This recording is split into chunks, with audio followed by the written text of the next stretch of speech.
Jelang pemilihan umum pemilu 2024 yang tinggal sekitar 10 bulan lagi, partai politik parpol besar sudah menyiapkan atau mengusung calon presiden Indonesia pada periode selanjutnya.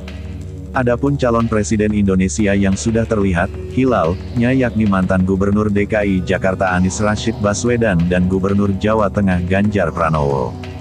Anies resmi dicalonkan oleh Partai Nasional Demokrat sebagai bakal calon presiden dalam pemilihan presiden dan wakil presiden tahun 2024 sampai tahun 2029 pada Oktober tahun lalu.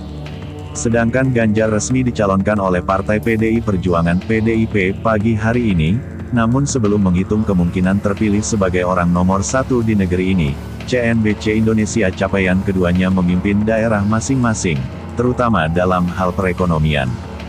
Berikut capaian Anies dan Ganjar berdasarkan data-data yang dihitung oleh tim riset CNBC Indonesia. 1. Produk Domestik Bruto (PDB). Anies memimpin Jakarta selama kurun waktu Oktober tahun 2017 hingga September tahun 2022.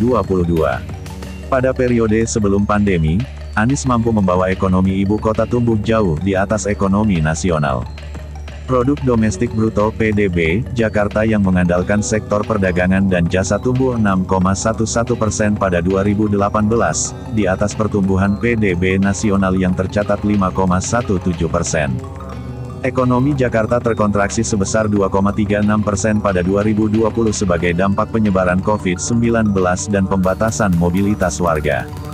Jakarta yang menjadi epicentrum penyebaran COVID-19 gelombang I, ekonominya hancur lebur.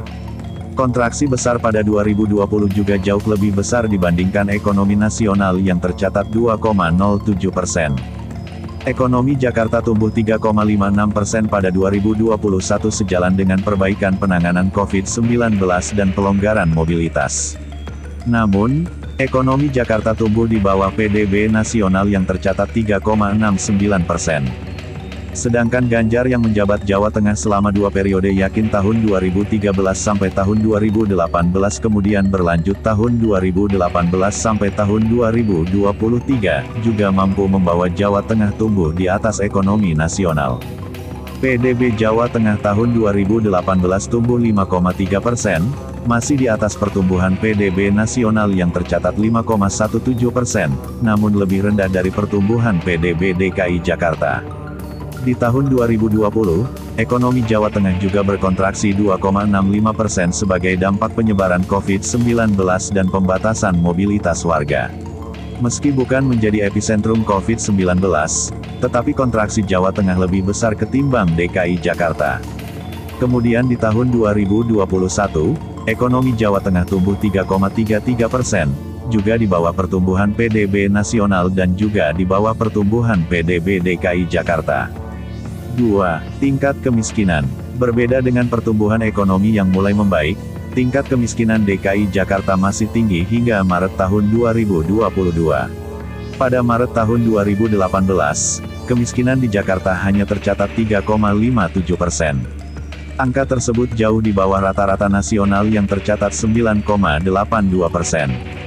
Angka kemiskinan sempat turun ke 3,42% pada periode September tahun 2019 atau sebelum pandemi. Tingkat kemiskinan di Jakarta melaju kencang saat pandemi menjadi 4,72% per Maret tahun 2021 dan sedikit melandai ke 4,69% per Maret tahun 2022. Penurunan kemiskinan di Jakarta lebih lambat dibandingkan rata-rata nasional yang tercatat 10,14% pada Maret tahun 2021 menjadi 9,54% pada Maret tahun 2022.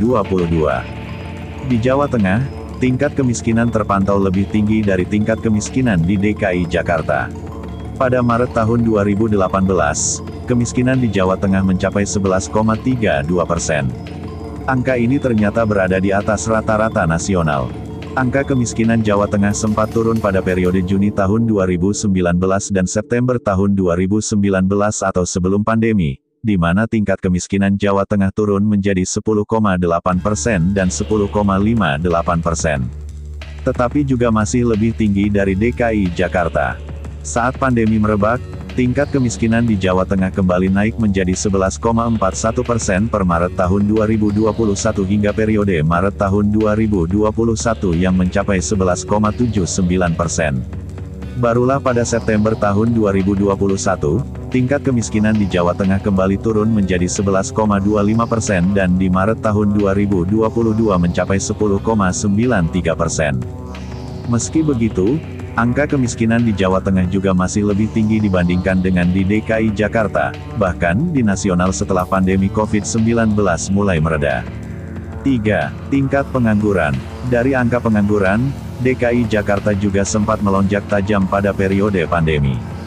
Jakarta hanya mencatatkan angka pengangguran sebesar 5,34% pada Februari tahun 2018 menjadi 10,95% pada Agustus tahun 2020.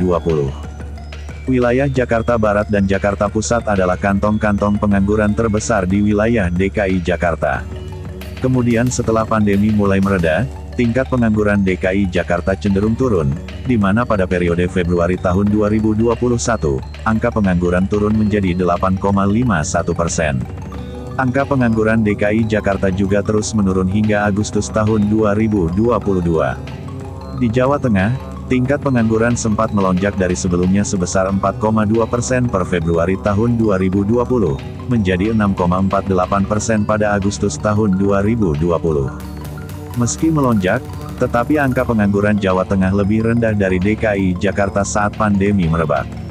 Setelah pandemi mulai mereda, tingkat pengangguran Jawa Tengah juga cenderung turun. Pada periode Februari tahun 2021, angka pengangguran turun menjadi 5,96%. Angka pengangguran Jawa Tengah juga terus menurun hingga Agustus tahun 2022. Namun lagi-lagi, angka pengangguran Jawa Tengah hingga Agustus tahun 2022 masih lebih rendah dari DKI Jakarta. 4.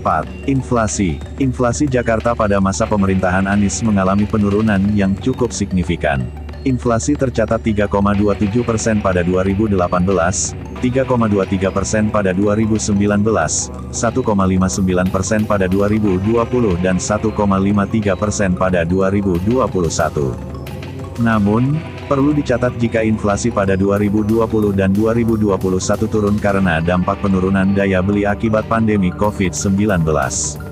Inflasi Jakarta pada periode pra-pandemi juga masih lebih tinggi dibandingkan rata-rata nasional yang berada di kisaran 3,61-2,72% pada periode tahun 2017 sampai tahun 2019.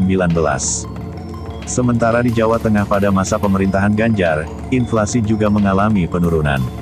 Inflasi tercatat 2,82% pada 2018, 2,81% pada 2019, 1,56% pada 2020 dan 1,7% pada 2021.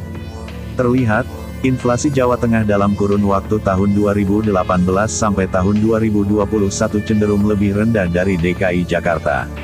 Namun di tahun 2022, inflasi DKI Jakarta justru lebih rendah dari Jawa Tengah yang mencapai 4,21%.